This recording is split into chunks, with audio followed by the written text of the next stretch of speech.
대환란 55일째 파멸의 시나리오 2부.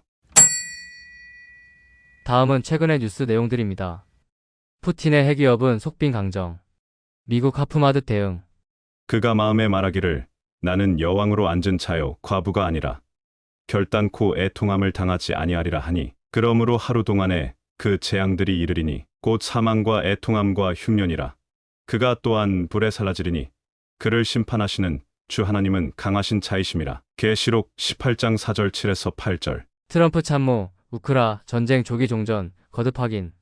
미국, 이스라엘과 헤즈볼라, 레바논 휴전 합의 근접.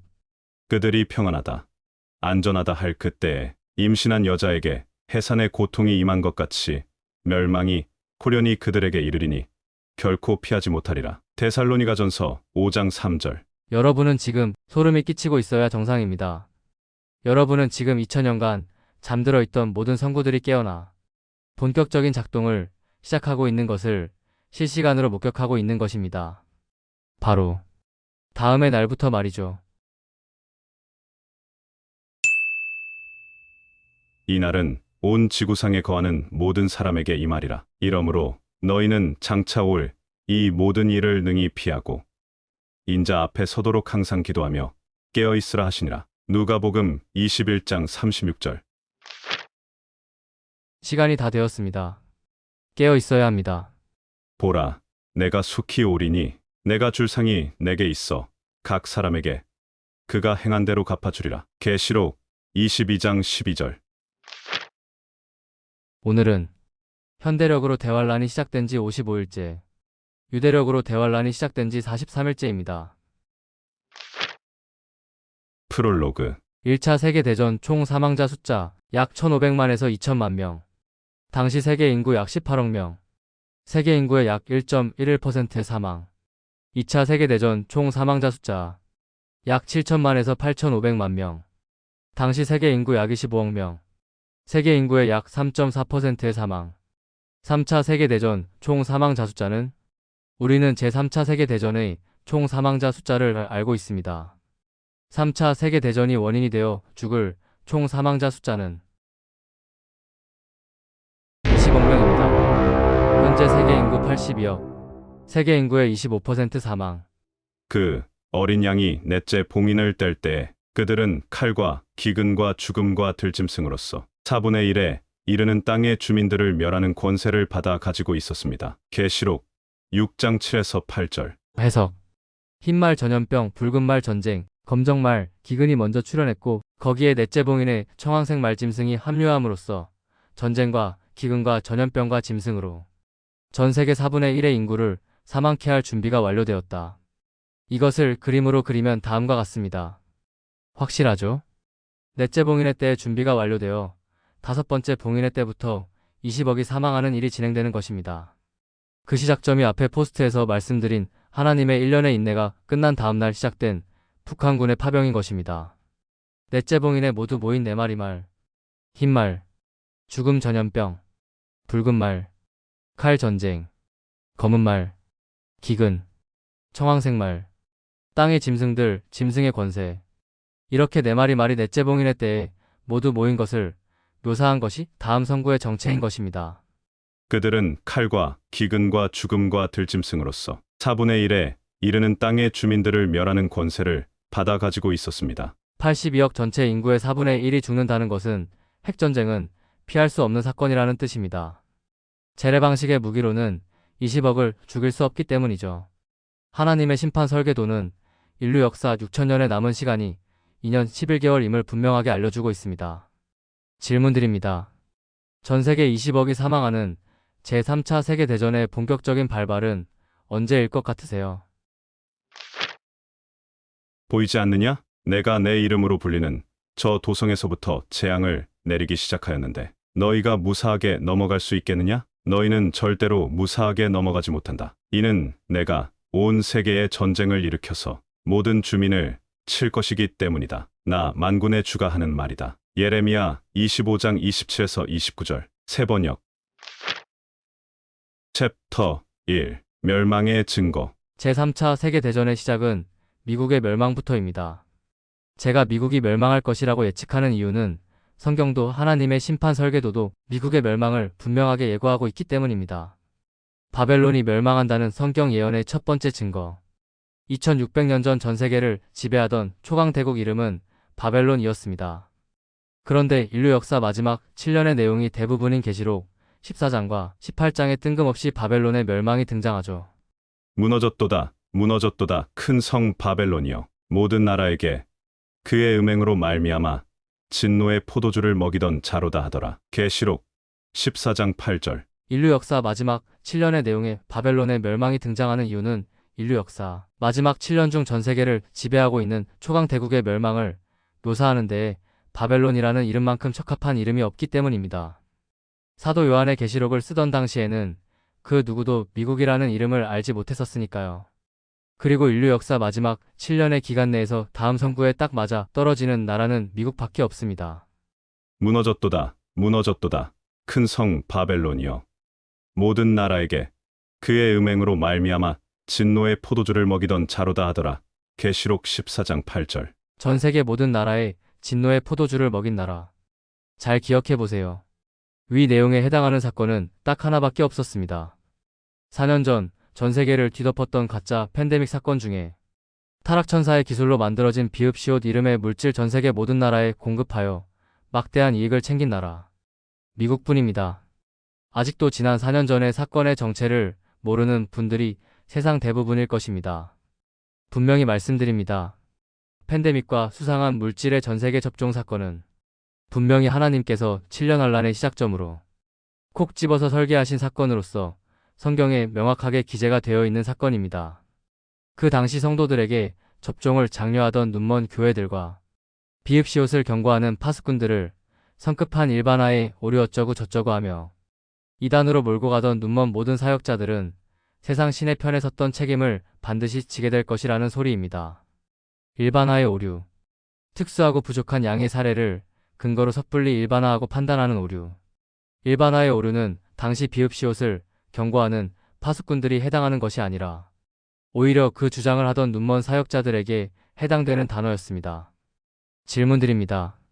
후유증이 있을지 없을지 임상실험도 안 한 신약을 인간에게 직접 맞추는 것을 반대하고 의심하는 사람들과 후유증이 있을지 없을지 임상실험도 안 한 신약을 인간에게 직접 맞추는 것을 의심하지도 않고 성도들에게 정부에게 협조하라고 설득한 자들. 누가 정상이죠? 당시 눈먼 교회의 주보들. 비읍시옷 접종은 나 자신과 이웃을 바이러스로부터 보호할 수 있는 가장 효과적인 방법입니다. 모두 비읍시옷 접종에 힘써주시기 바랍니다. 비읍시옷이 넉넉히 확보되어 전 국민에게 속히 접종이 이루어지게 하소서. 75세 이상 비읍시옷 접종에 어떤 사고나 문제가 일어나지 않게 하소서. 눈먼 교회들이 위와 같은 미친 주보를 성도들에게 돌리고 있을 때 TV에는 다음과 같은 뉴스들이 계속 나오고 있었습니다. 비읍시옷 맞고 급성 백혈병 연관성 여부 검토 중. 비읍시옷 접종 일주일 뒤 사망. 접종 뒤 사망 40명 육박 계속되는 불안감. 정부 믿고 맞은 비읍시옷 부작용 줄 소송 가나.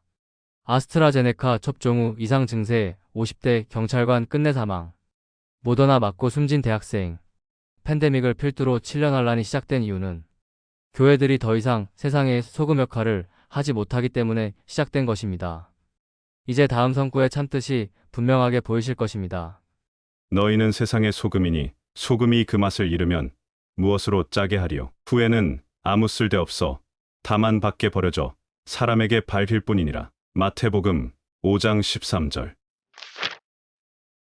저는 임상실험도 제대로 하지 않고 1년 후이든 5년 후이든 접종자가 사망할지의 여부 등 후유증이 검증도 안 된 물질을 성도들에게 반강제로 맞추고 있는데도 자신들에게 해당하는 일반화의 오류를 오히려 파수꾼들에게 적용시키고 눈먼 양아치 취급을 하던 그 사람들을 보며 다음 성구를 떠올렸던 기억이 납니다.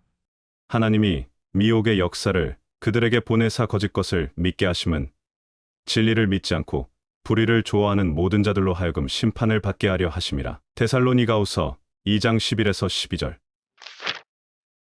지금의 비읍시옷은 짐승의 표는 아니고 짐승의 표 시스템으로 가는 과정일 뿐이다. 어쩔 수 없을 때는 기도하고 맞으면 된다. 당시 눈먼 사역자들의 가르침. 비읍시옷 접종은 나 자신과 이웃을 바이러스로부터 보호할 수 있는 가장 효과적인 방법입니다. 모두 비읍시옷 접종에 힘써 주시기 바랍니다. 비읍시옷이 넉넉히 확보되어 전 국민에게 속히 비읍시옷 접종이 이루어지게 하소서. 75세 이상 비읍시옷 접종에 어떤 사고나 문제가 일어나지 않게 하소서. 다시 말씀드리지만 7년 환란이 시작된 이유는 교회들이 더 이상 세상의 소금 역할을 하지 못하기 때문에 시작된 것입니다. 확실합니다. WCC의 LGBT 부스와 진혼제 등의 모습, 하나님이 미혹의 역사를 그들에게 보내사 거짓 것을 믿게 하심은 진리를 믿지 않고 불의를 좋아하는 모든 자들로 하여금 심판을 받게 하려 하심이라. 데살로니가후서 2장 11에서 12절. 4년 전 7년 환란과 함께 시작된 팬데믹의 정체는 모든 사람의 중심을 흔들어 시험하시고 분류하시는 하나님의 기질이었습니다. 깨어있는지 세상에 푹 빠져 자고 있는지의 확인 작업 말이죠. 분명합니다. 그 당시 아무리 겉으로는 거룩하고 하나님의 사람인 척 했더라도 그 중심은 세상을 사랑하는 마음이 있었던 모두가 비읍시옷의 정체를 알아보지 못하고 세상신의 강요 앞에 굴복했습니다. 다음과 같은 소리를 해대며 말이죠. 지금의 비읍시옷은 짐승의 표는 아니고 짐승의 표 시스템으로 가는 과정일 뿐이다. 어쩔 수 없을 때는 기도하고 맞으면 된다. 당시 눈먼 사역자들의 가르침. 깨어있던 사람들은 직장을 그만두면서까지 접종을 피했습니다. 하지만 당시 비읍시옷의 수상함을 느끼고 꺼려했으면서도 핑계거리가 필요했던 모두가 위와 같은 사역자들의 발언을 핑계로 접종을 맞았습니다. 누가 옳았는지 알게 될 날이 반드시 있을 것입니다. 아무도 핑계치 못할 것입니다. 이것이 지금도 7년 환란이 시작된 것을 모두가 눈치 못 채고 있는 이유입니다. 분류작업 키질에 차질이 있으면 안 되니까요.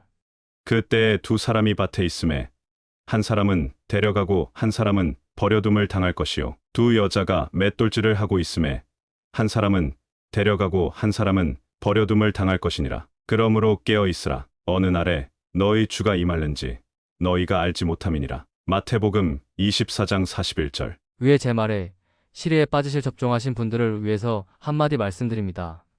지금 제 말을 보고 있다는 것이 여러분이 깨어났다는 증거입니다. 팬데믹은 징벌의 끝판이 아니라 내가 곧 가니 세상을 사랑하던 모두가 깨어나 정신 차리라는 주님의 신호였으니까요. 앞으로 잘하시면 되는 것입니다. 어떻게 잘하면 되냐고요? 다음 선구를 명심하고 실천하시면 되는 것입니다. 이 날은 온 지구상에 거하는 모든 사람에게 이 말이라. 이러므로 너희는 장차 올 이 모든 일을 능히 피하고 인자 앞에 서도록 항상 기도하며 깨어 있으라 하시니라. 누가복음 21장 36절. 바벨론이 멸망한다는 하나님의 심판 설계도의 두 번째 증거. 객일식과 금안일식을 도구로 하여 2020년에서 2027년까지의 기간을 지목하신 하나님의 심판 설계도의 정중앙의 날은 2024년 1월 10에서 11일입니다. 앞서도 말씀드렸습니다. 이 정중앙의 날은 하나님께서 일부러 공을 들여서 만드신 흔적이 있다고 말이죠. 위 그림과 같이 블러드문으로 이루어진 테트라드의 정중앙이 데칼코마니의 정중앙과 일치하는 것입니다. 이 정중앙의 날이 중요한 이유는 이 정중앙의 날 좌우에 펼쳐진 일식의 경로를 보시면 알 수 있습니다. 미국을 횡단하는 두 개의 일식이 데칼 정중앙의 좌우에 있는 것은 우연이 아닙니다. 이것은 정중앙의 날, 미국을 주목하라는 사인인 것입니다. 그래서 당연히 정중앙의 날이 미국의 멸망의 날이었다는 결론이 날 수밖에 없었던 것이죠. 계시록에 분명하게 미국의 멸망이 기록되어 있으니 당연히 하나님의 심판 설계도에도 중요한 사건으로 기록이 되어 있을 것이기 때문입니다. 무너졌도다 무너졌도다. 큰 성 바벨론이여 모든 나라에게 그의 음행으로 말미암아 진노의 포도주를 먹이던 자로다 하더라. 계시록 14장 8절. 하지만 그날 아무 일도 없었습니다. 그 이유는 포도원지기께서 심판의 날을 1년 미루셨기 때문입니다. 포도원지기. 주인이여 금년에도 그대로 두소서. 내가 두릅하고 걸음을 줄이니 이후에 만일 열매가 열면 좋거니와 그렇지 않으면 찍어버리소서. 누가복음 13장. 이렇게 미루어진 1년의 기간을 데칼에 표시해 보겠습니다.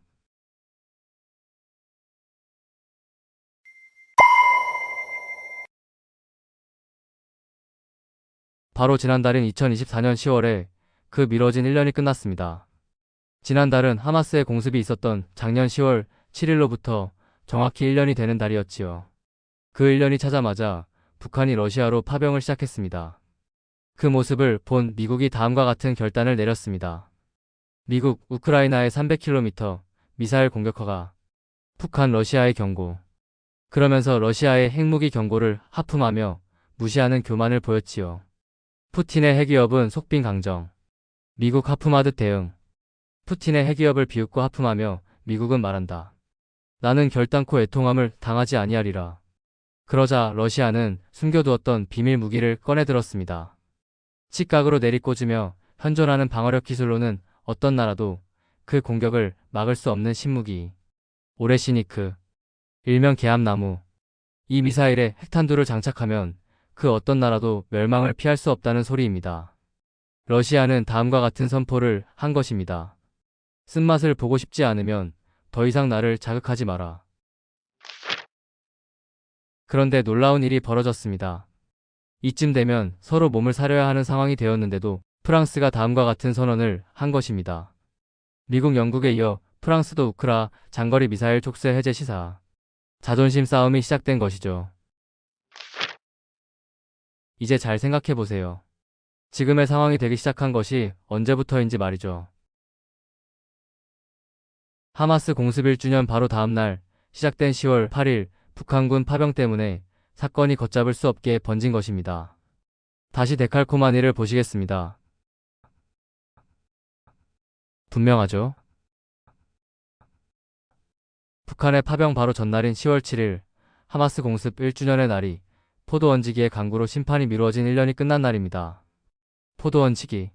주인이여, 금년에도 그대로 두소서. 내가 두릅하고 걸음을 줄이니 이후에 만일 열매가 열면 좋거니와 그렇지 않으면 찍어버리소서. 누가복음 13장. 곧 시작될 것입니다. 보이지 않느냐? 내가 내 이름으로 불리는 저 도성에서부터 재앙을 내리기 시작하였는데 너희가 무사하게 넘어갈 수 있겠느냐? 너희는 절대로 무사하게 넘어가지 못한다. 이는 내가 온 세계에 전쟁을 일으켜서 모든 주민을 칠 것이기 때문이다. 나 만군의 주가 하는 말이다. 예레미야 25장 27에서 29절. 새번역. 챕터 2. 천사의 정체. 미국이 멸망할 거라는 것은 더 이상 추측이 아닙니다. 미국이 멸망해야 계시록 속에서 아직 진행 안 된 모든 예언들이 술술 풀리기 시작할 테니까요. 이스라엘의 멸망, 짐승의 등장, 두 증인의 등장. 모두가 아시다시피 저는 미국 멸망의 시나리오를 두 가지로 예측하고 있습니다. 그들이 평안하다, 안전하다 할 그때에 임신한 여자에게 해산의 고통이 임한 것 같이 멸망이 호련히 그들에게 이르리니 결코 피하지 못하리라. 데살로니가전서 5장 3절. 1. 소행성에 의한 멸망. 2. 적국의 핵무기에 의한 멸망. 요한계시록 18장 1절에는 바벨론의 멸망을 외치는 천사의 등장 장면이 나옵니다. 다른 천사가 하늘에서 내려오는 것을 보니 큰 권세를 가졌는데 그의 영광으로 땅이 환하여지더라. 그 천사가 힘찬 음성으로 외쳐 이르되 무너졌도다, 무너졌도다, 큰 성 바벨론이여. 계시록 18장 1에서 2절. 저는 예전에 이 장면이 실제 벌어지는 어떤 사건을 의인화하여 시각적인 이유로 표현한 선구라고 말씀드리면서 다음과 같이 설명했지요. 다른 천사가 하늘에서 내려오는 것을 보니 큰 권세를 가졌는데 그의 영광으로 땅이 환하여지더라. 계시록 18장 1절. 그 천사가 힘찬 음성으로 외쳐 이르되 무너졌도다, 무너졌도다, 큰 성 바벨론이여. 계시록 18장 2절. 이제 잘 보세요. 다른 천사가 하늘에서 내려오는 것을 보니 큰 권세를 가졌는데 그의 영광으로 땅이 환하여지더라. 계시록 18장 1절. 그 천사가 힘찬 음성으로 외쳐 이르되 무너졌도다, 무너졌도다, 큰 성 바벨론이여. 계시록 18장 2절. 오늘 보니 트럼프가 다음과 같은 소리를 했더군요. 트럼프 전쟁 확전 매우 우려. 곧장 꺼내든 우크라 종전론. 제가 말씀드렸지요. 위와 같은 뉴스가 나오고 실제로 종전과 평화의 메시지가 진행되기 시작하면 그때가 미국의 멸망의 때이고 우리가 고개 들어 하늘을 볼 시점이라고 말이죠. 그들이 평안하다, 안전하다 할 그때에 임신한 여자에게 해산의 고통이 임한 것 같이 멸망이 후련히 그들에게 이르리니 결코 피하지 못하리라. 데살로니가전서 5장 3절. 전 세계는 제3차 세계대전을 절대로 피할 수 없습니다. 곧 시작될 것입니다. 그 증거를 보여드리겠습니다. 챕터 3. 예레미야의 비밀. 예전에도 설명한 적이 있습니다. 계시록 18장 바벨론의 멸망을 수천 년 전 예레미야가 환상에서 목격하고 예언했다고 말이죠.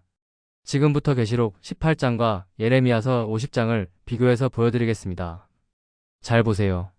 계시록 18장 1절. 힘찬 음성으로 외쳐 이르되 무너졌도다 무너졌도다. 큰 성 바벨론이여, 귀신의 처소와 각종 더러운 영이 모이는 곳과 각종 더럽고 가증한 새들이 모이는 곳이 되었도다. 예레미야 50장 1에서 2절. 여호와께서 선지자 예레미야에게 바벨론과 갈대아 사람의 땅에 대하여 하신 말씀이라. 너희는 나라들 가운데에 전파하라, 공포하라, 깃발을 세우라, 숨김이 없이 공포하여 이르라. 바벨론이 함락되고 벨이 수치를 당하며 무로닥이 부스러지며 그 신상들은 수치를 당하며 우상들은 부스러진다 하라.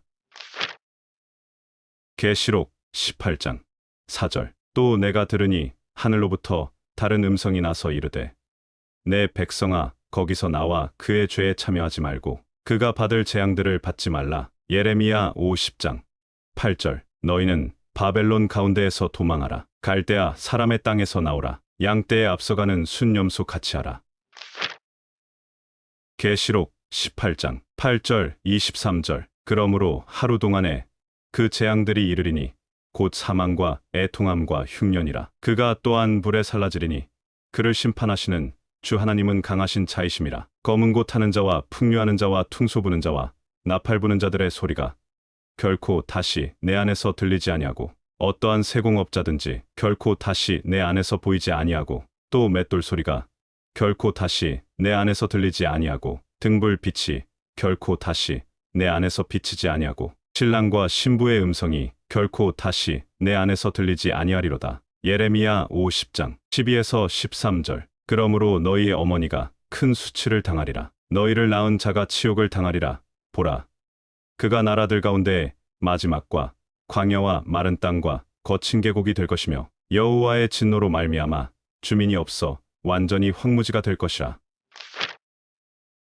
계시록 18장 17에서 19절. 모든 선장과 각처를 다니는 선객들과 선원들과 바다에서 일하는 자들이 멀리 서서 그가 불타는 연기를 보고 외쳐 이르되 이 큰 성과 같은 성이 어디 있느냐 하며 티끌을 자기 머리에 뿌리고 울며 애통하여 외쳐 이르되 화이또다 화이또다. 이 큰 성이여, 바다에서 배 부리는 모든 자들이 너의 보배로운 상품으로 치부하였더니 한 시간에 망하였도다. 예레미야 50장. 여호와의 진노로 말미암아 주민이 없어 완전히 황무지가 될 것이라. 바벨론을 지나가는 자마다 그 모든 재난에 놀라며 탄식하리로다. 맞지요? 계시록 18장과 예레미야 50장은 분명히 같은 시기에 같은 사건을 묘사하고 있습니다. 바로 인류 역사 마지막 때에 벌어지는 바벨론의 멸망. 지금부터 집중 바랍니다. 계시록 18장에는 자세히 나와 있지 않은 바벨론의 멸망의 이유가 예레미야 50장에는 분명하게 적혀 있습니다. 예레미야 50장 9절 14절. 보라, 내가 큰 민족의 무리를 북쪽에서 올라오게 하여 바벨론을 대항하게 하리니 그들이 대열을 버리고 쳐서 정복할 것이라. 그들의 화살은 노련한 용사의 화살 같아서 허공을 치지 아니하리라. 바벨론을 둘러 대열을 버리고 활을 당기는 모든 자여, 화살을 아끼지 말고 쏘라. 그가 여호와께 범죄하였음이라. 위성구 속 바벨론을 멸망시키는 북쪽의 큰 민족이 쏜 화살의 정체로 추정하고 있는 것의 모습을 보여드리겠습니다.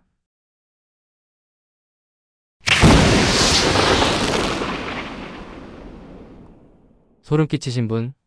모든 것이 하나님의 시나리오대로 정확히 진행되고 있습니다. 지난달 8일부터 말이죠.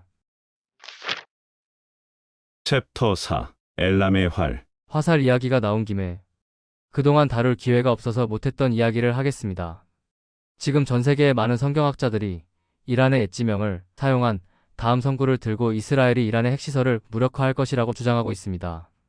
만군의 여호와가 이같이 말하노라. 보라, 내가 엘람의 힘에 으뜸가는 활을 꺾을 것이요. 예레미야 49장 35절. 위 선구가 아직 성취되지 않은 예언은 맞습니다만 지금 이스라엘이 이란의 핵시설을 공격하더라도 위 선구와는 아무런 상관이 없습니다. 이란은 핵 개발을 할 필요가 없다니까요. 푸틴 측은 또 핵위협, 누구에게 우리 핵기술 넘길까 생각. 위 소리는 러시아의 적인 미국과 서방의 적국은 자신의 우방이고 우방을 위해서라면 핵무기를 제공할 수도 있다는 소리입니다.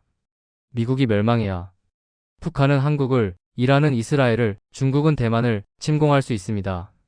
이란이 이스라엘에 두들겨 맞으면서도 찍소리 못하는 이유는 이스라엘 때문이 아니라 미국 때문인 것입니다. 잘 생각해 보세요. 미국이 사라지면 상황은 거꾸로 되는 것입니다. 러시아를 뒤에 업은 이란에게 이스라엘이 찍소리를 못하게 된다는 소리입니다. 특히 지난 포스트에서 저는 미국의 멸망 40일 후 이스라엘이 멸망할 것이라는 설명을 드렸습니다. 그 근거를 다시 보여드립니다. 데칼의 정중앙과 일치하는 다니엘 2300일의 끝 지점과 다니엘 1335일의 시작 지점 사이의 수상한 40일. 오늘 데칼의 정중앙과 바벨론의 멸망에 대한 설명을 보신 모든 분들 잘 생각해 보세요. 저 정중앙인 2024년 1월 10일에서 11일이 바벨론 멸망의 날이며 다니엘 2300일의 마지막 날이었다면 당연히 그 다음 사건은 이스라엘의 멸망인 것입니다. 그래서 당연히 미국의 멸망이 다니엘 2300일의 마지막 날로 세팅이 되어 있다면 다니엘 1335일의 시작일에는 이스라엘의 멸망이 세팅되어 있다는 생각을 할 수밖에 없는 것이죠. 바벨론이 멸망했는데도 이스라엘이 40일을 버틸 수 있는 이유는 이스라엘도 핵무기 강국이기에 섣불리 건들지 못하기 때문입니다. 이제 잘 생각해 보세요. 미국의 멸망 후 이스라엘이 40일을 버틸 수 있는 이유가 자신들의 핵무기 때문이라는 저의 추측이 맞다면 미국의 멸망 후 우리 한국은 며칠을 버틸 수 있을까요? 우리나라에는 핵무기가 없습니다. 앞 포스트에서 미국의 멸망과 동시에 한국 역시 멸망할 거라는 추측을 한 것은 농담이 아닙니다. 한국 교회의 사명으로 북한의 대부흥이 일어날 거라고 주장하고 믿고 있는 분들에게는 좀 실망스러운 이야기겠지요. 죄송하지만 그럴 일이 벌어질 만한 시간도 이유도 없습니다. 말씀드렸잖아요. 7년 환란이 시작된 이유는 교회의 타락 때문이라고 말이죠.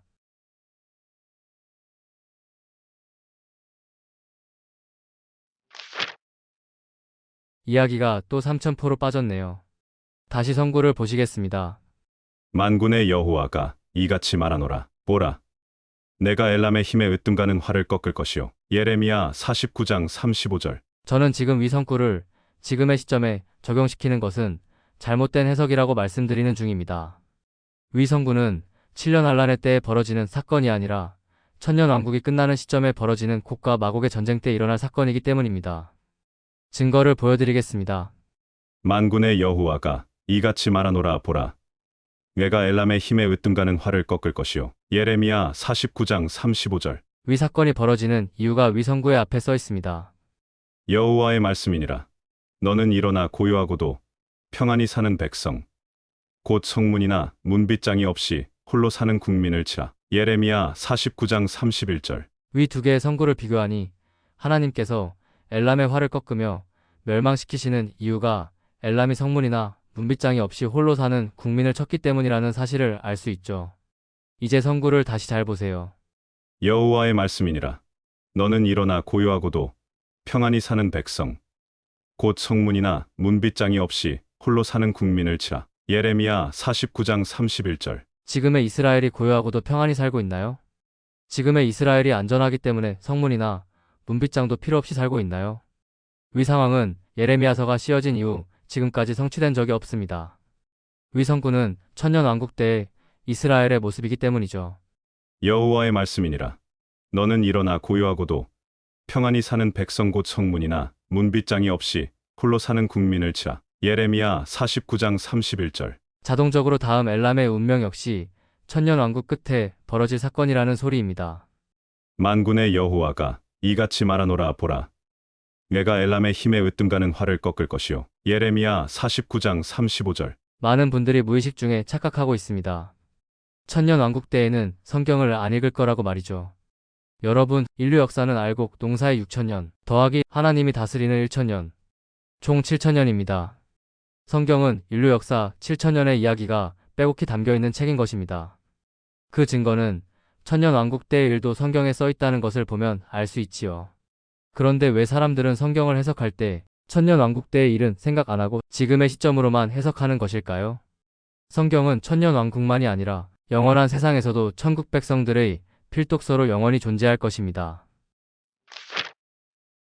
챕터 5 77권의 성경. 또한 저는 다음과 같이 추측하고 있습니다. 성경이 현재는 66권이지만 앞으로 70권 또는 77권이 될 것이라고 말이죠. 성경은 아직 완성 중이라는 소리입니다. 여러분은 성경이 왜 미완성의 숫자인 66으로 되어 있는지 의문을 품어본 적이 없나요? 다음 성구를 잘 보세요. 지혜가 여기 있으니 총명한 자는 그 짐승의 수를 세어보라. 그것은 사람의 수니 그의 수는 666이니라. 계시록 13장 18절. 6은 인간의 숫자입니다. 7이 완전수이며 하나님의 숫자입니다. 그런데 성경을 이상하게도 66권으로 해놓으셨지요. 성경의 분류는 인간이 한 것이 아닙니다. 인간을 통해 하나님이 하신 것이죠. 성경은 인류의 구원을 목적으로 하신 하나님 계획의 가장 중심에 있는 책입니다. 혹시 이렇게 인류 역사에서 가장 중요한 책의 구성을 하나님께서 인간의 뜻대로 멋대로 나누고 분류하도록 내버려 두셨다고 믿는 분 있나요? 저는 하나님 아버지께서 성경을 66권으로 나누신 이유를 다음과 같이 추측합니다. 성경 66권은 구약 39권과 신약 27권으로 되어 있으며 인류 역사의 시작은 기원전 3974년이고 인류 역사의 끝은 2027년이다. 인류의 역사 6000년.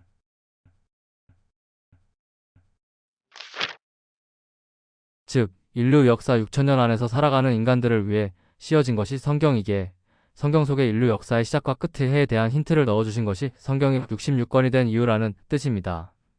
그래서 저는 하나님께서 다스리시는 천년왕국에 들어서면 그때는 인류의 역사 7000년째이므로 이때 성경이 완성이 될 거라고 생각하고 있는 것이죠. 즉 성경이 추가로 기록이 되어 70권 또는 77권이 될 거라는 추측을 하고 있는 것입니다. 이 소리는 천년왕국 때에는 현재의 성경의 4권에서 11권이 추가된다는 소리죠. 황당하게 느끼는 분이 있으실 테지만 저는 상식적인 이야기를 하는 중입니다. 지금의 요한계시록은 미완성이기 때문입니다. 항상 말씀드렸지요. 요한계시록은 진짜 계시록인 하늘징조의 설명서라고 말이죠. 성경에 꼭 있어야 할 내용이 누락되어 있는 상태라는 소리입니다. 눈치채셨지요? 천년왕국 때 추가될 성경의 내용을 보여드리겠습니다. 성경에 추가될 내용. 첫 번째.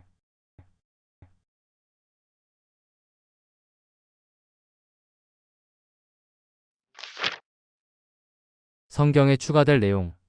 두 번째.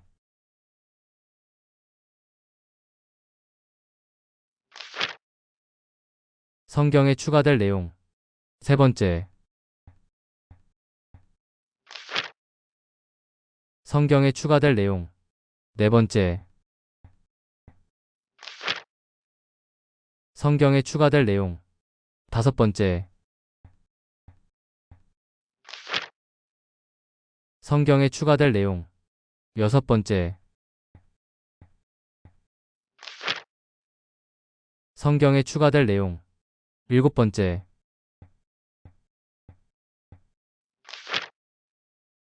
성경에 추가될 내용. 여덟 번째. 기타 등등 기타 등등. 하나님께서 우주의 행성들과 별자리를 이용해 인류 역사의 설계도를 그려놓으셨다는 하나님의 전지전능에 대한 놀라운 증거가 이렇게 지금의 성경에는 누락되어 있습니다. 이 사실들이 누락되어 있는 이유는 인류 역사 6000년 동안의 하나님 계획 속에는 이 사실을 깨달을 과학기술의 발전이 허락되지 않았기 때문에 성경에 기록이 되어 있더라도 이 사실을 이해할 사람이 없기 때문이죠. 생각해보세요. 태초에 하나님께서 태양과 달을 이용해서 육각도형과 데칼코마니를 만드셨느니라 라고 성경에 써있다면 그것을 머리로 이해할 사람이 인류 역사 속에 있었을까요? 6000년이 지나 끝무렵에 컴퓨터의 발달과 스텔라리움의 개발이 아니었다면 지금도 이 사실을 알고 있는 사람은 없었을 것입니다.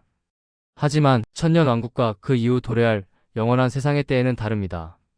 인간의 IQ가 태초에 수억의 피조물 이름을 척척 만들어내던 아담의 머리와 수준이 같아질 것이기에 그에 맞게 성경 내용이 추가될 것이라는 소리입니다.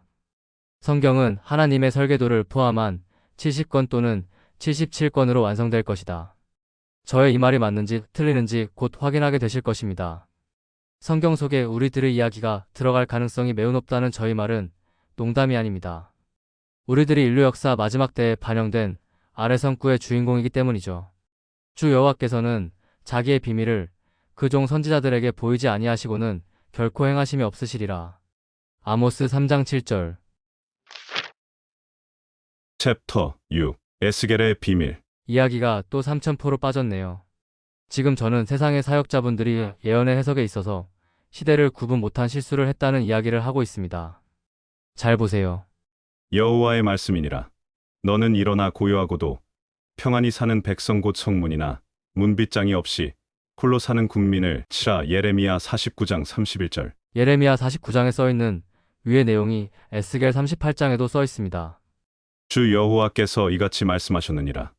그날에 내 마음에서 여러 가지 생각이 나서 악한 꾀를 내어 말하기를 내가 평원의 고을들로 올라가리라. 성벽도 없고 문이나 빗장이 없어도 염려 없이 다 평안히 거주하는 백성에게 나아가서 물건을 겁탈하며 노력하리라 하고 내 손을 들어서 황폐하였다가 지금 사람이 거주하는 땅과 여러 나라에서 모여서 짐승과 재물을 얻고 세상 중앙에 거주하는 백성을 치고자 할 때에 에스겔 38장 11에서 12절. 예레미야 49장 1.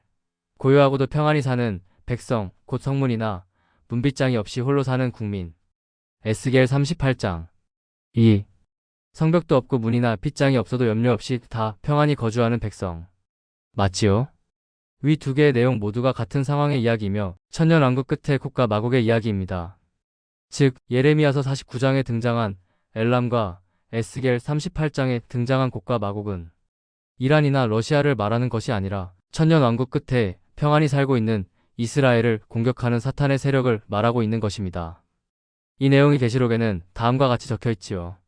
천년이 참의 사탄이 그 옥에서 놓여 나와서 땅의 사방 백성 곧 곡과 마곡을 미혹하고 모아 싸움을 붙이리니 그 수가 바다의 모래 같으리라. 그들이 지면에 널리 퍼져 성도들의 진과 사랑하시는 성을 두름의 하늘에서 불이 내려와 그들을 태워버리고 또 그들을 미혹하는 마귀가 불과 유황못에 던져지니 거기는 그 짐승과 거짓 선지자도 있어 세세토록 밤낮 괴로움을 받으리라. 계시록 20장 7에서 10절. 제가 또 전세계에서 욕먹을 선포를 해볼까요?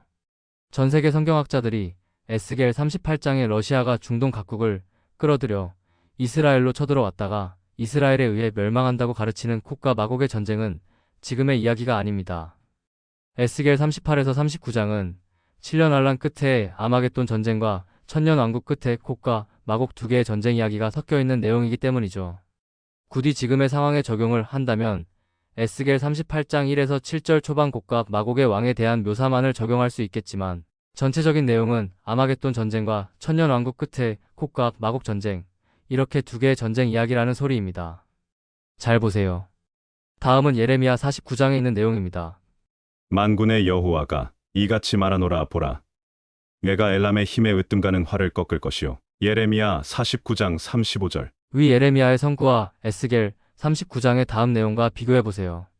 그러므로 인자야, 너는 곡에게 예언하여 이르기를 주 여호와께서 이같이 말씀하시되 로스와 메섹과 두발 왕 고가 내가 너를 대적하여 너를 돌이켜서 이끌고 북쪽 끝에서부터 나와서 이스라엘 산 위에 이르러 내 활을 쳐서 내 왼손에서 떨어뜨리고 내 화살을 내 오른손에서 떨어뜨리리니 너와 내 모든 무리와 너와 함께 있는 백성이 다 이스라엘 산 위에 엎드러지리라. 내가 너를 각종 사나운 새와 들짐승에게 넘겨 먹게 하리니 내가 빈 들에 엎드러지리라. 에스겔 39장 1에서 5절. 1. 내가 엘람의 힘에 으뜸가는 활을 꺾을 것이요. 예레미야 49장 2. 로스와 메섹과 두발 왕고가 내 활을 쳐서 내 왼손에서 떨어뜨리고 내 화살을 내 오른손에서 떨어뜨리리니. 에스겔 39장. 맞지요? 엘람 왕과 로스와 메섹과 두발 왕국은 같은 존재이며 이 이야기는 7년 환란 끝에 아마겟돈 전쟁의 이야기입니다. 또한 위 선구를 자세히 보시면 이것이 아마겟돈 전쟁 끝의 사건임을 분명히 알 수 있지요. 내가 너를 각종 사나운 새와 들짐승에게 넘겨 먹게 하리니 내가 빈 들에 엎드러지리라. 에스겔 39장. 또 내가 보니 한 천사가 태양 안에 서서 공중에 나는 모든 새를 향하여 큰 음성으로 외쳐 이르되 와서 하나님의 큰 잔치에 모여 왕들의 살과 장군들의 살과 장사들의 살과 말들과 그것을 탄 자들의 살과 자유인들이나 종들이나 작은 자나 큰 자나 모든 자의 살을 먹으라 하더라. 계시록 19장 17에서 18절. 예레미야와 에스겔 둘 다 역사 속에 벌어진 실제 사건을 재료로 하여 수천 년 후 인류 역사 마지막 때에 일어날 같은 사건을 예언하고 있는 중의적 묘사인 것입니다. 앞으로 3년 후 벌어질 아마겟돈 전쟁의 왕의 재림과 앞으로 1003년 후에 벌어질 콕과 마곡의 전쟁 말이죠. 챕터 7. 평안하다, 안전하다. 다시 처음으로 돌아가겠습니다. 오늘 서두에 저는 다음과 같은 이야기를 했습니다. 푸틴의 핵위협은 속빈 강정. 미국 하프마드 대응. 그가 마음에 말하기를 나는 여왕으로 앉은 자요 과부가 아니라 결단코 애통함을 당하지 아니하리라 하니 그러므로 하루 동안에 그 재앙들이 이르리니 곧 사망과 애통함과 흉년이라 그가 또한 불에 사라지리니 그를 심판하시는 주 하나님은 강하신 자이심이라. 계시록 18장 4절 7에서 8절. 트럼프 참모, 우크라 전쟁 조기 종전 거듭 확인. 미국, 이스라엘과 헤즈볼라, 레바논 휴전 합의 근접. 그들이 평안하다, 안전하다 할 그때에 임신한 여자에게 해산의 고통이 임한 것 같이 멸망이 호련히 그들에게 이르리니 결코 피하지 못하리라. 데살로니가전서 5장 3절. 여러분은 지금 소름이 끼치고 있어야 정상입니다. 여러분은 지금 2000년간 잠들어 있던 모든 성구들이 깨어나 본격적인 작동을 시작하고 있는 것을 실시간으로 목격하고 있는 것입니다. 잘 보세요.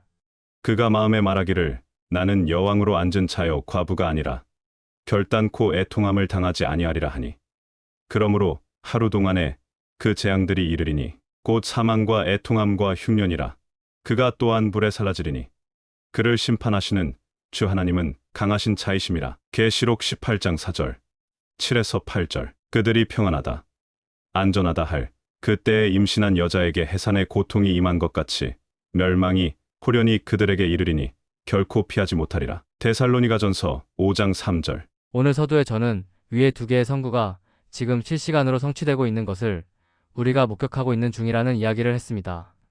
이 말에 이해 있으신 분들에게 여쭈어 보겠습니다. 하나님의 심판 설계도는 분명히 앞으로 시간이 2년 11개월 남았음을 지목하고 있습니다. 위 기간에서 마지막 1년인 나팔 재앙과 대접 재앙의 때를 빼면 제가 서두에 말씀드린 바벨론의 교만의 예언과 평안하다, 안전하다의 예언은 앞으로 1년 11개월 내에 벌어져야 한다는 이야기가 되죠. 그런데 저 1년 11개월 내에 다음의 모든 선구가 성취돼야 합니다. 미국의 멸망, 이스라엘의 멸망, 짐승의 권세 시작, 도중인의 사역 시작. 그렇다면 다음 두 개의 선구는 위의 기간 중 언제 성취될까요? 바벨론의 교만과 멸망, 첫 번째 선구. 그가 마음에 말하기를 나는 여왕으로 앉은 자요 과부가 아니라 결단코 애통함을 당하지 아니하리라 하니 그러므로 하루 동안에 그 재앙들이 이르리니 곧 사망과 애통함과 흉년이라 그가 또한 불에 사라지리니 그를 심판하시는 주 하나님은 강하신 자이심이라. 계시록 18장 4절 7에서 8절. 바벨론의 교만과 멸망, 두 번째 선구. 그들이 평안하다, 안전하다 할 그때에 임신한 여자에게 해산의 고통이 임한 것 같이 멸망이 호련히 그들에게 이르리니 결코 피하지 못하리라. 데살로니가전서 5장 3절. 다시 질문드립니다. 저는 오늘 위에 두 개의 선구가 지금 성취되고 있는 중이라고 말씀드렸습니다. 이것이 저의 착각이라고 칩시다요. 이번이 아니라면 다음의 기간 중 언제 위의 선구가 성취될까요? 깨달으신 분? 이번이 아니라면 바벨론의 교만과 멸망에 대한 선구가 성취될 시간은 남아있지 않습니다. 바로 지금이 저 선구가 성취되고 있는 것이 맞다는 소리입니다. 푸틴의 핵위협은 속빈 강정. 미국 하프마드 대응.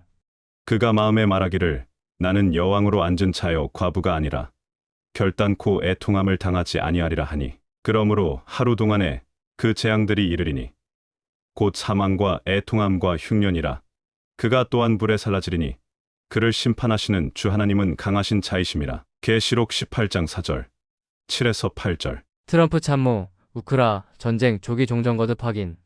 미국, 이스라엘과 헤즈볼라, 레바논 휴전 합의 근접.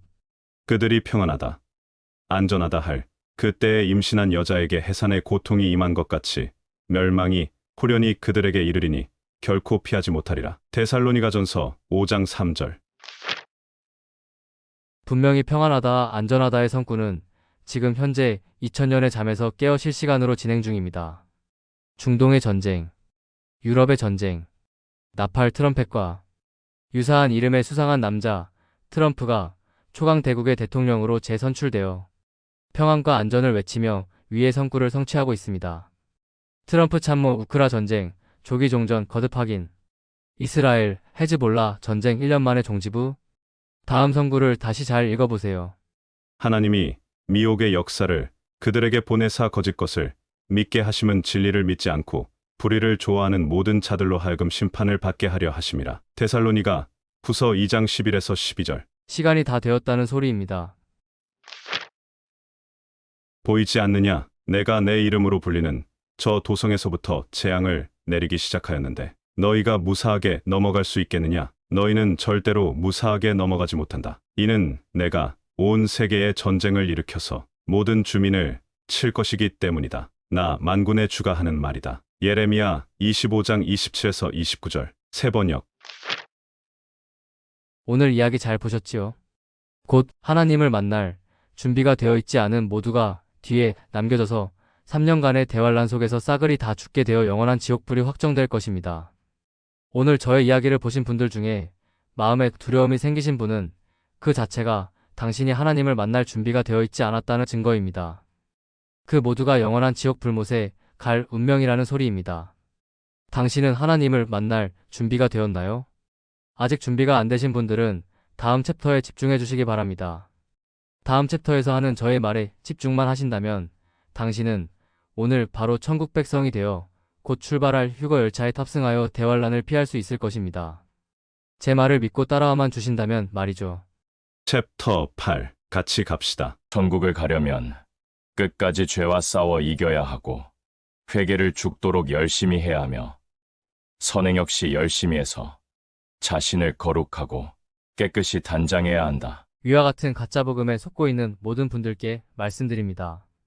너희가 그 은혜를 인하여 믿음으로 말미암아 구원을 얻었나니 이것이 너희에게서 난 것이 아니요 구원은 하나님의 선물이라. 구원은 너희 행위에서 난 것이 아니니 이는 누구든지 자랑치 못하게 함이니라. 에베소서 2장 8에서 9절. 분명히 써있죠.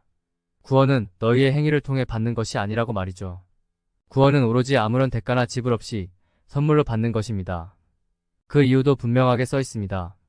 누구든지 자기가 잘해서 천국에 올라왔다고 자랑치 못하게 하기 위해서라고 말이죠. 구원은 너희 행위에서 난 것이 아니니 이는 누구든지 자랑치 못하게 함이니라. 천국을 가려면 끝까지 죄와 싸워 이겨야 하고 회개를 죽도록 열심히 해야 하며 선행 역시 열심히 해서 자신을 거룩하고 깨끗이 단장해야 한다. 위와 같이 믿으며 종교 생활을 하는 모두가 하나님의 나라 근처에도 갈 수 없습니다. 위와 같이 살던 사람들이 천국에 올라오면 그들은 다음과 같이 자랑할 테니까요. 나는 끝까지 죄와 싸워 이겼고 회개를 죽도록 열심히 했고 선행 역시 열심히 해서 거룩하고 깨끗하게 나를 단장했기 때문에 천국에 올라온 거야. 위의 말은 바로 다음의 뜻입니다. 주님의 십자가의 보혈로만은 우리를 구원하지 못해. 주님의 십자가의 보혈로만은 천국을 갈 수 없어. 이 사람들은 또 이렇게 주장합니다. 주님의 보혈은 우리의 과거의 죄만 용서를 받게 해주신 것이고 이후의 죄들은 우리 스스로 회개를 통해 깨끗이 닦아나가야 천국을 갈 수 있다. 위의 말은 바로 다음의 뜻입니다. 주님의 보혈도 과거의 죄나 사함받게 해주던 양이나 염소의 피와 크게 다를 게 없다. 너의 모든 죄값을 내가 모두 갚았도다.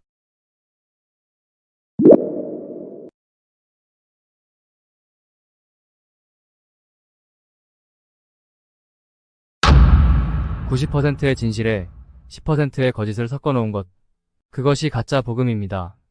언뜻 보기에 맞는 말 같이 보이지만 성경 구절을 이리저리 뒤틀어서 헷갈리게 해놓고 결국 행위가 없으면 천국 못 간다는 결론을 내리는 새빨간 거짓말인 가짜 복음이 온 세상과 온라인에 널리고 널려 있다는 소리입니다.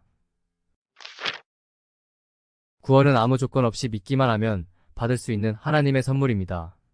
아니, 믿기만 해야 받을 수 있는 하나님의 선물입니다. 증거를 보여드립니다.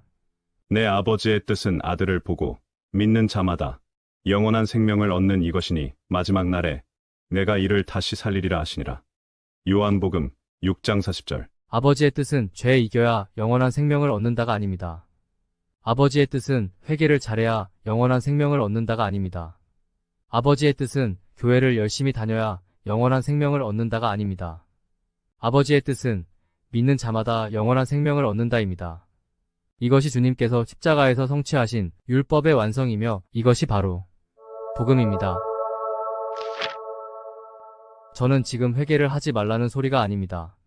성도라면 너무나 당연히 해야 하는 회개라는 아름다운 행실에다가 이것이 천국을 가는 조건이라는 쓰레기 같은 새빨간 거짓말을 붙인 자들이 눈먼 가짜 사역자들이며 가라지들이라는 소리를 하는 것일 뿐입니다. 다시 말씀드리지만 주님의 십자가 보혈의 공로 이후부터는 회개란 모든 죄를 먼저 용서해 주신 아버지께 죄송해서 하는 자녀들의 반성, 그 이상의 어떤 의미도 없습니다. 회개는 성도라면 당연히 아버지께 죄송해서 해야 하는 일상의 법도이지 천국 가는 것과는 아무런 상관이 없다는 소리입니다. 하나님 아버지께서 당신에게 원하시는 것은 당신이 천국을 가기 위해 죄를 이기는 것이 아닙니다. 당신이 천국을 가기 위해 회개를 잘하는 것이 아닙니다. 당신이 천국을 가기 위해 교회를 열심히 다니는 것이 아닙니다. 하나님 아버지께서 당신에게 가장 원하시는 것은 자비를 간구하는 당신에게 아무런 대가 없이 자비를 베푸시는 것입니다. 그것이 다음 성구의 비밀인 것입니다. 내 아버지의 뜻은 아들을 보고 믿는 자마다 영원한 생명을 얻는 이것이니 마지막 날에 내가 이를 다시 살리리라 하시니라. 요한복음 6장 40절. 하나님께서 이렇게 값없이 자비를 베푸시는 이유는 조건 없이 사랑과 자비를 먼저 베풀어야 당신이 하나님을 진심으로 사랑하고 존경하고 찬양하게 될 것이기 때문입니다. 하나님이 당신에게 원하시는 것은 당신의 진심 어린 사랑과 존경과 찬양이지 하나님이 두려워서 지옥 가기 싫어서 천국을 가고 싶어서 하는 거룩한 행실과 회개가 아닌 것입니다. 다시 말씀드립니다. 인간의 겉모습이 아닌 중심을 보시는 하나님 아버지께서는 겉으로만 대단해 보이는 이런 형식적인 인간의 행위가 아닌 당신의 마음에서 우러나오는 진심 어린 사랑을 받고 싶으신 것입니다. 앞으로는 하나님의 마음을 전혀 모르고 다음과 같이 떠들고 있는 세상의 눈먼 바리새인들의 가르침에 더 이상 속지 마시기 바랍니다. 천국을 가려면 끝까지 죄와 싸워 이겨야 하고 회개를 죽도록 열심히 해야 하며 선행 역시 열심히 해서 자신을 거룩하고 깨끗이 단장해야 한다. 위의 것은 분명히 사탄이 변개시킨 가짜 복음입니다. 위와 같은 가르침대로 해봐야 사람들의 눈에만 대단하고 멋져 보일 뿐 당신의 중심은 하나도 달라진 것이 없는 더러운 죄인일 뿐이기에 당신은 지옥 불못을 피할 수 없는 것입니다. 하나님은 당신의 겉이 아닌 중심을 보시기 때문입니다. 당신이 의로워져서 천국을 갈 수 있는 방법은 오로지 딱 하나밖에 없습니다. 하나님이 세상을 이처럼 사랑하사 독생자를 주셨으니 이는 그를 믿는 자마다 멸망하지 않고 영생을 얻게 하려 하심이라. 요한복음 3장 15절. 주 예수를 당신의 구원주로 믿는 것만이 당신이 영생을 얻어 천국을 가기 위해 할 유일한 일입니다. 믿음을 통한 용서. 이 시스템을 완성시키시어 하나님과 우리 사이에 있던 죄라는 벽을 완전히 허물어 내신 것이 우리 주님의 십자가인 것입니다. 그동안 하나님을 안 믿었던 분들, 평생 동안 사탄이 변개시킨 가짜 복음을 가르쳤던 분들, 평생 동안 사탄이 변개시킨 가짜 복음에 속아왔던 분들, 특히 은혜의 참복음을 전하는 참된 종들을 이단이라고 모함하고 정작 자신들은 사탄이 만들어낸 가짜 복음을 주장하고 있는 어리석은 사람들. 하나님 아버지를 자신의 자녀들도 말 안 들으면 지옥 불못으로 던져버리는 사이코패스처럼 모함하는 일생일대의 실수를 하고 있는 사람들. 모두 잘 들으세요. 어쩌면 지금이 당신의 마지막 기회일지 모릅니다. 다음 그림을 자세히 보시기 바랍니다.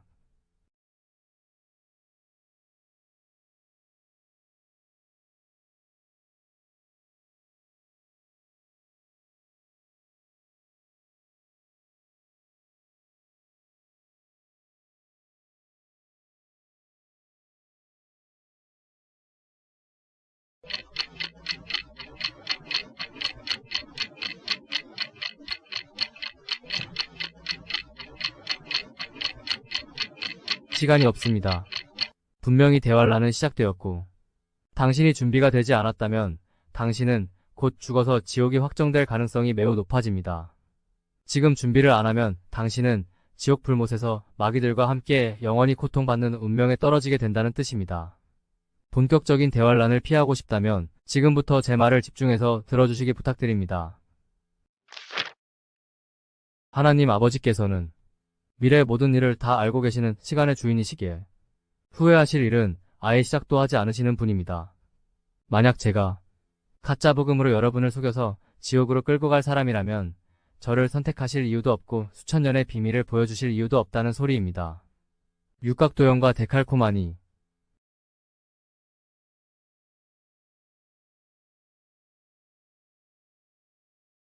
수천 년간 숨겨두셨던 비밀을 인류 역사 최초로 받은 사람으로서 여러분께 말씀드립니다. 거듭난 적이 없는 자가 성경을 논하고 가르치고 거듭난 적이 없는 자가 성경책 끼고 예배당을 수십 년을 다녀보아도 결국 그 사람은 지옥행 가라지일 뿐입니다. 오로지 하나님의 사랑을 깨닫고 거듭난 자만이 하나님의 자녀이며 천국의 백성입니다. 하나님께서 나를 이토록이나 사랑하셨구나. 나 절대로 지옥 안 가는구나. 하나님 사랑합니다. 감사합니다. 천국 백성은 단 한 명도 예외 없이 위와 같은 깨달음의 날이 있었습니다. 그것을 거듭남이라고 부릅니다. 사람이 거듭나고 나면 자신이 천국 백성이라는 것을 누가 안 가르쳐줘도 스스로 알게 됩니다. 하나님의 사랑을 확실히 깨닫게 되기 때문이죠. 위소리가 뭔 뜻인지도 거듭나야만 알 수 있습니다. 제 이야기가 이해가 되시고 자신이 눈먼 가짜 사역자에게 속아 가짜 복음을 믿고 있었다는 것을 깨달은 분들께 말씀드립니다. 사람이 거듭나는 데에는 시간이 많이 필요하지 않습니다. 바로 오늘 단 1시간 내에도 가능한 것입니다. 하나님의 사랑과 은혜를 깨닫는 것이 거듭남이고 구원입니다. 즉, 진정한 하나님의 사랑과 은혜를 깨닫기만 하면 당신은 오늘 다음과 같은 기도가 저절로 터져나오며 자신이 천국 백성이 되었다는 것을 스스로 알게 되는 것입니다. 하나님께서 나를 이토록이나 사랑하셨구나. 나 절대로 지옥 안 가는구나. 하나님 사랑합니다. 감사합니다. 천국 백성이 되는 순간 당신은 휴거 열차를 타고 다가오는 무서운 대환란을 피하게 되는 하나님의 자녀가 되는 것입니다. 오늘 바로 거듭나서 천국 백성이 되기를 원하세요? 그렇다면 다음에 포스트 4편을 모두 읽으십시오. 이 4편의 포스트가 당신의 영원한 운명을 완전히 바꾸어 놓을 것입니다. 시간이 없습니다. 서두르시기 바랍니다. 때가 다 되었습니다. 확실합니다. 복음의 비밀 파트 1, 복음의 비밀 파트 2, 복음의 비밀 파트 3, 위대한 프로포즈, 에필로그. 내가 천국을 소망하는 이유는 눈물과 슬픔과 거짓과 악은 더 이상 존재하지 않고 믿음과 소망과 사랑만이 존재하는 영원히 평화로운 세상에서 내가 영원한 젊음과 생명을 가진 아름다운 외모의 새 몸을 입고 살게 될 것이고 하나님께서 정해주신 나의 짝과 함께 영원히 뜨겁게 사랑하는 한 팀을 이루어 영원히 하나님을 찬양하고 경배하며 살게 될 것이며 나와 나의 짝이 낳은 후손들이 백성이 되어 구성된 하나님을 경배하는 나라의 영원한 왕이 될 축복이 나를 기다리고 있기 때문에 영원한 천국을 상속받기를 간절히 소망합니다. 천국 백성이 된 당신의 앞에 기다리고 있는 축복의 자세한 내용이 궁금하신 분들은 다음 포스트를 꼭 보시기 바랍니다. 천국의 비밀. 천국의 비밀 포스트는 당신을 많이 놀라게 할 것입니다. 당신에게 얼마나 엄청난 축복이 기다리고 있는지 제대로 깨닫는다면 당신은 더 이상 이 세상의 것에 미련을 두지 않을 것입니다. 이 세상의 것이 너무나 시시하니까요. 잘하였도다. 착하고 충성된 종아. 내가 적은 일에 충성하였음에 내가 많은 것을 내게 맡기리니 내 주인의 즐거움에 참여할지어다. 마태복음 25장 21절. 보라, 내가 속히 오리니 내가 줄 상이 내게 있어 각 사람에게 그가 행한 대로 갚아주리라. 계시록 22장 12절. 할렐루야. 주여, 어서 오시옵소서. 출처 세상에서 가장 놀라운 이야기. 작성자 승민아빠. 아래는 관련 주소들입니다. 말세 특집 총정리. 승민아빠 블로그. 5분만 시간을 내주세요. 하나님의 은총이 여러분과 함께 하기를 기도합니다. 대환란 55일째. 파멸의 시나리오 2부. The End.